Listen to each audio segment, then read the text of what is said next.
ത്രിയേക ദൈവത്തിനു സ്തുതി. ദാവീദ് രാജാവ് ചെയ്ത ക്രൂരമായ ഒരു പ്രവൃത്തിയെക്കുറിച്ച് നമുക്കറിയാമല്ലോ.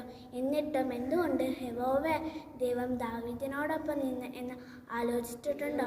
അതിനുള്ള ഉത്തരമാണ് 51-ാം സങ്കീർത്തനം. പ്രിയമുള്ളവരെ, രാജാവായ ദാവീദിൻ്റെ ഹൃദയ അനുതാപത്തോടൊപ്പം നമുക്കും ഏറ്റു ചൊല്ലാം. ദൈവമേ, നിന്റെ ദയയ്ക്ക് തക്കവണ്ണം എന്നോട് കൃപയുണ്ടാകണമേ. നിന്റെ കരുണയുടെ ബഹുത്വപ്രകാരം എൻ്റെ ലംഘനം നീ മായ്ച്ചു കളയണമേ. ദൈവം നമ്മെ അനുഗ്രഹിക്കട്ടെ.